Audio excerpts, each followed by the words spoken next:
Hey, welcome back to Adventures in Pop-Ups. We are at day 3 in our epic adventure out west. And we are again at Custer State Park in Custer, South Dakota. So, today's the big day.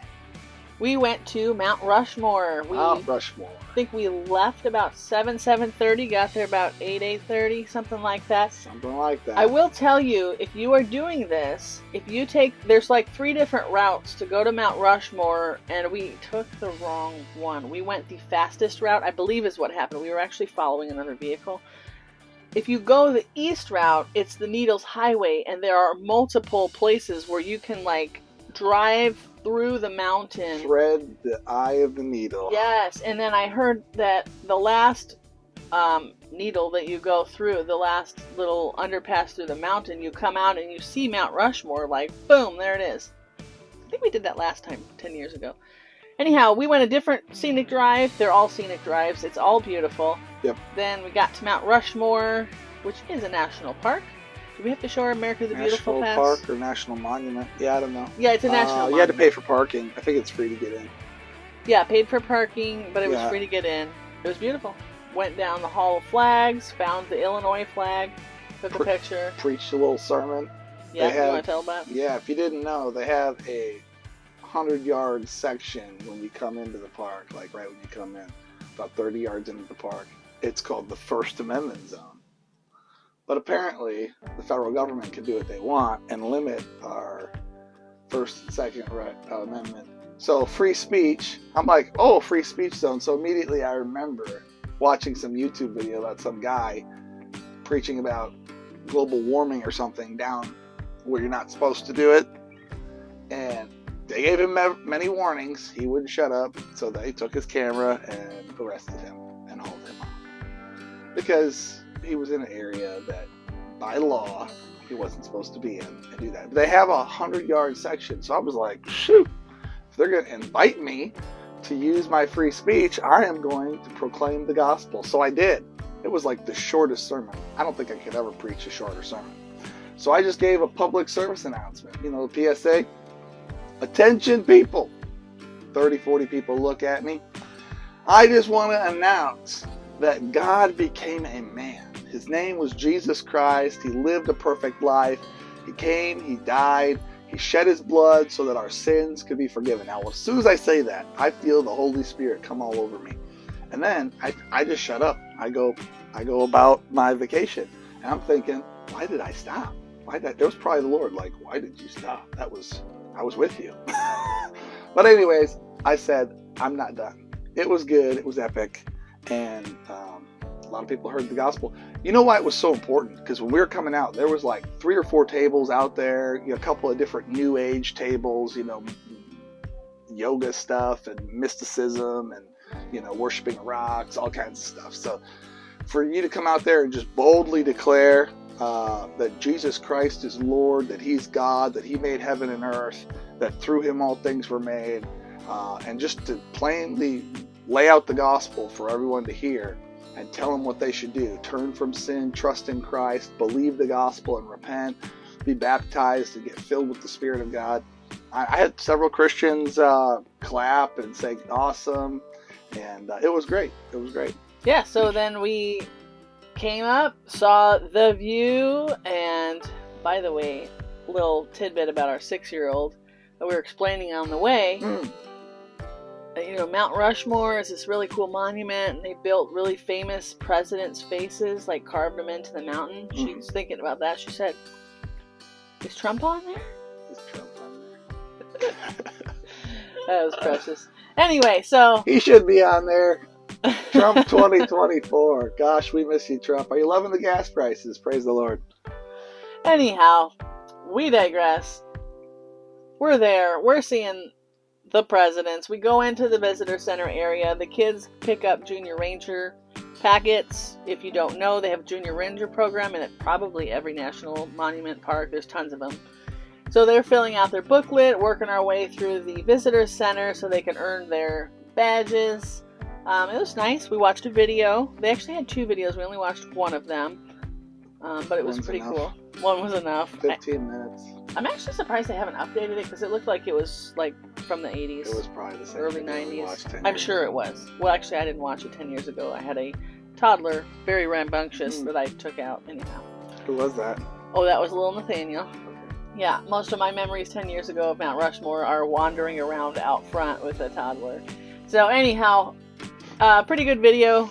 Would be nice if they updated it a little bit. It's a very interesting history. It's neat to see. It's neat to be there.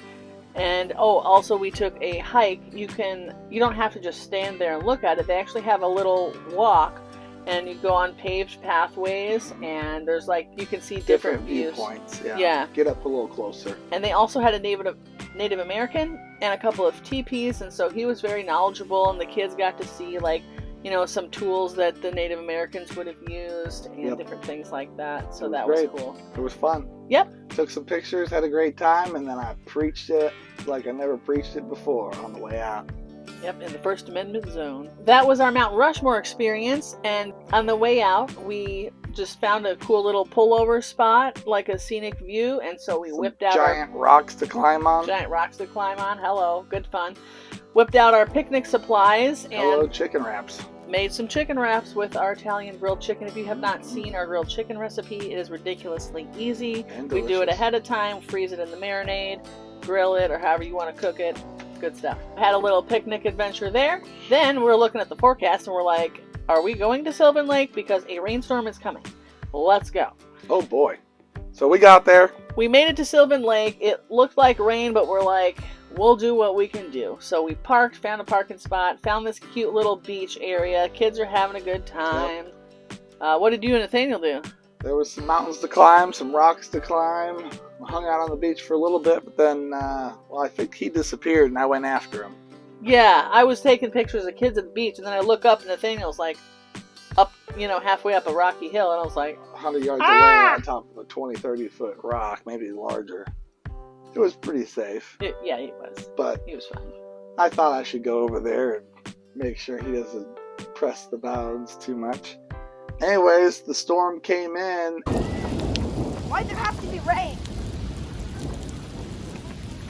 And boy, was it raining hard. And then the rain, we got in our cars, and the rain turned to hail. I got a picture of it. There was some almost golf ball size hail. It was quarter size for sure. It was pretty intense. There were some big clumps. So we were parked under some pine trees trying to lessen the damage. So we just hung out there for, 20 minutes or so. Because it would start to lighten up and then boom, it would come hard again. Yeah, so it really was a was pretty good. big cell, pretty big system. It was a good one. If you make it to Sylvan Lake, if you come to Custer State Park, I hope you do because it really is gorgeous. Hopefully you can do a lot more than we did. And there's a beautiful lake, there's trails, there's a lodge and a visitor center and all sorts of things that we could have done. But also, while we were there, or at some point in this day, the camp host had given us 3 cards of like mobile RV mechanics and people that know stuff about RVs and can help you fix them. Anyways, so we called this Dave guy, no name RV repair, and he does have a name. His name's Dave. He's a great guy, brilliant man, engineer. Anyways, retired, and this is what he does. He helps people out. So he came out and he sprayed our propane lines, checked for leaks. Praise the Lord, no leaks. Yes, we were paused. We fired it up. The heat worked and everything. Yes. Stoves. We were so relieved. We were very concerned about the propane not working because after we left Custer, we have all these other waypoints that have no electricity. We're first time using the battery, first time using our solar panel. We'll talk more about that later. But cooking over an open fire is not always the best option. Right, we didn't want to have to be building campfires, and that could have been our only option. It's fun when you want to. We love our outdoor stove, indoor stove, oven, furnace. Like, we're thinking, oh no, please. The outdoor please, grill is like a staple for us. We have use to it a have lot. it. We have to have it. So yes, so thankful that they were not damaged, not leaking. I kept the wheel well, and so we did some heating and cooling metal tape and taped it on both sides after we cleaned it and formed it back out. I was his little assistant and screwed it in, helped him with it all because it was kind of a 2-person job. Anyways, $130, not too bad. you know, for him driving out, spending his time and his gas and his materials to help us get on the way. So we are glad to bless him, got to pray for him. He did say he prayed about 1.5 years, 2 years ago. And so keep Dave in your prayers. So during all that, it was raining off and on, and God bless Dave and you for, I mean, they're looking under the wheel well in rain slickers and trying to see what's going on. Luckily, it had stopped raining by this point, but it was still pretty wet out there. So got that done. The rain clears up. I made chili in the pressure cooker for dinner, chili for 14. Yum. And it was delicious. This is the first time, by the way, that I have made chili camping. If you've seen our channel, a lot of times I will make it ahead of time for our family and freeze the leftovers in a vacuum seal bag. Love that hack. Because then, number one, it acts as ice in your cooler while it's thawing. Number two, you just reheat it in boiling water. And if you have leftovers again, you can have chili dogs the next day. Anyhow, this time I packed all the canned beans and spices and all of it. And I used some of my sister-in-law's groceries as well. Just did it all up right there in the pressure cooker, how I normally do it at home. Turned out great. Easy peasy, lemon squeezy. Then, though, we're like, what are we going to do with the rest of our night? The rain cleared up. Yeah. Let's do the wildlife loop again. Maybe it'll be sunset. Maybe we'll see more activity. It was getting late. I'm so glad we did. Yes. Whoa! It's so good. Oh, now they're moving off the road. Oh, that one's like challenging the truck. Great idea, by the way. That was you. That was all you. That was all me. I know what to do in Custer State Park. Go look for the buffalo. Yes, and they were right by the road. Just hundreds of them. There were daddies, there were mamas, there were babies everywhere. On the main paved, nice road. Yes, the main drag. Right there, big old bison jam. We had to wait a while. There was quite a backup. Yes. It took us probably 30 minutes to get up close to them, but eventually we got there. And we did enjoy our time there. It was very cool. Babies running around. Yeah, we're looking. And then at one point, they're crossing right in front of our vehicle. So after enjoying them, we decided we're just going to turn around and go back the other way and enjoy them some more. Because it's dark. It's getting dark. And this is the end of the day. And we're ready to go back. Well, and the rest of the wildlife loop road would have, like, we were still in the first part of the loop. We it were would in the have been first way 5 longer to miles go or around. something. So we turn around and go back and look. The herd on the right side of the road just comes across. And the mamas, the babies, and then the big daddy buffalo, the big bison guy, came leading up the rear, and he was serious. He wasn't playing around. Right in front of our vehicle. He was growling. I hope it shows up good on the video.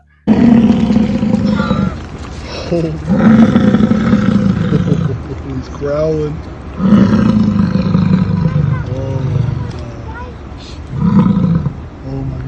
He was growling and talking and just trotting along right through there like, y'all better stay out of my way. I'm with all these ones here, and I'm keeping them safe. Yep. He was not playing around. That was just cool. I mean, it made the hair on your neck stand up.